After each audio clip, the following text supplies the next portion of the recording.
Hello, friends. This is Dave Hurwitz, executive editor at ClassicsToday.com. In light of my recent review of Jordi Saval's absolutely atrocious and appalling recording of Bruckner's Symphony No. 0, I know it sounds bizarre even to say that, I got some fairly alarming comments, so I think it's worthwhile doing a little recap.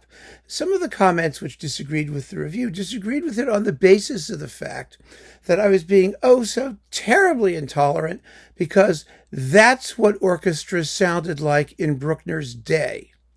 And that contention is complete, utter hogwash. I think we really ought to be clear about that. And since I've had so many new subscribers since then, and there are thousands of videos floating around on this channel, I thought maybe it would be salutary if I give a little recap about what orchestras really sounded like in Bruckner's day. What do we know and what don't we know? First of all, we have no idea what they really sounded like. None. There's no recorded evidence that tells us what they sounded like. We know how certain instruments were constructed and what they used.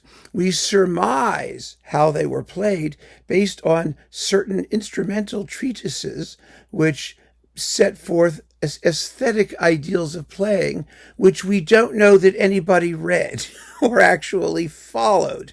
And we know that they exist. That's what we know. We do know from the best scholarship that the tempi that people choose today are likely far quicker than what was actually used in the day. Metronome markings by Beethoven notwithstanding. And the reason for that is because A, instrumentalists were not trained to the metronome.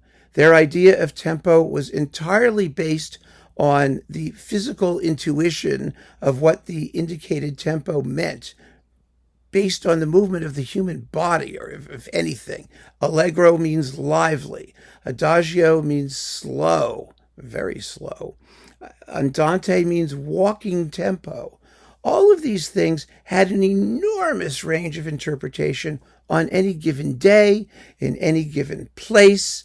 Nothing like the uniform standard that's been glopped on this music by today's period instrument movement. And in fact, we also know that the nature of instrumental construction in those days was such that playing at today's average tempi in quicker movements likely would have been virtually impossible, simply because the instruments were too bulky.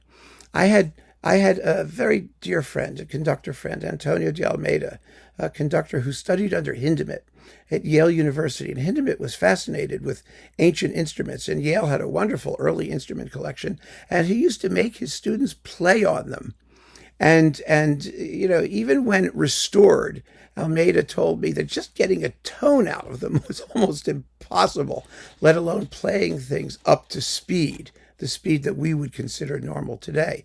And that these people who are playing everything lickety-split to make everything as exciting as possible and to be as different as possible from what the traditional orchestra would do, what those people are doing. So that's number one. Number two, the sound of the instruments was entirely different depending on how they were played. And it wasn't a factor of instrumental construction entirely, because today's period instruments are replicas made on with modern constructive techniques, with modern machines to modern standards of pitch and tonal uniformity. None of that existed in the early 19th century and before, in Bruckner's day or anybody else's. It just didn't exist. You wonder often why composers like Beethoven or Mozart used a single flute, or Haydn with a big orchestra. Beethoven's Fourth Symphony uses one flute. The reason is because the only thing that sounded worse than one flute was two flutes. There was no standard of quality, of manufacturer, of pitch consistency. And if you put two of these suckers together, they might not be tuned in the same way. They might have had horrible discrepancies that would have made it impossible for them to play in unison or in pure thirds or tempered thirds or whatever we wanted. And that was true of all of instruments generally.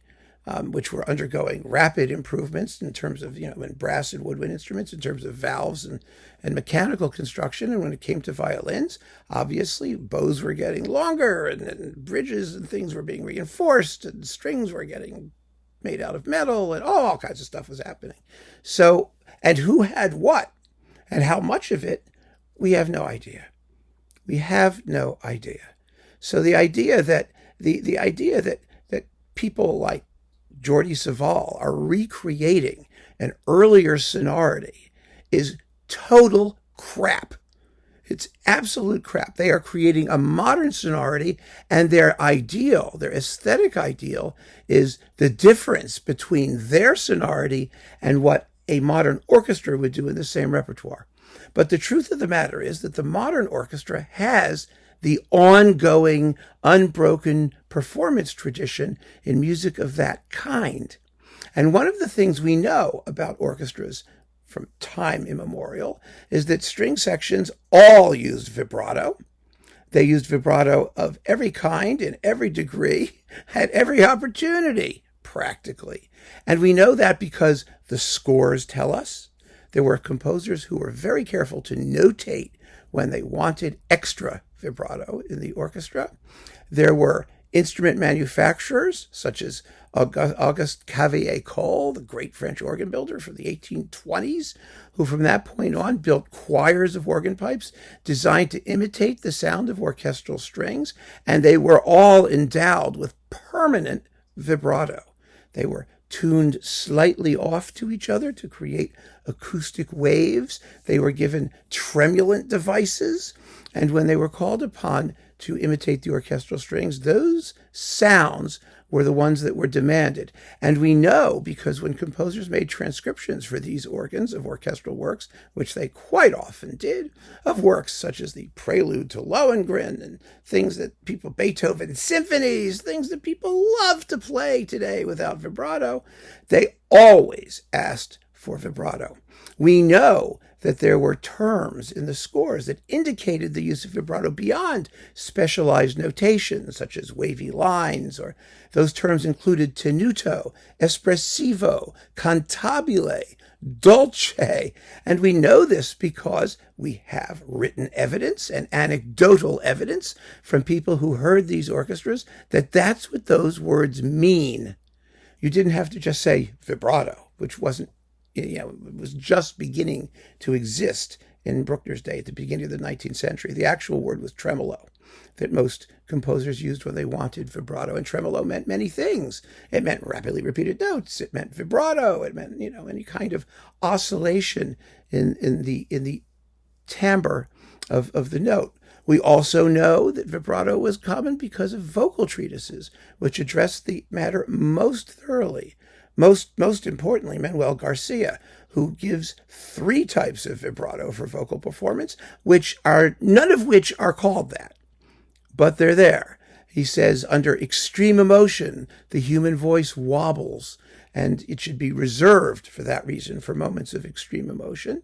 Then there is the natural vibrato of the human voice, which happens just under any kind of pressure of expressive singing, but without turning into an actual wobble.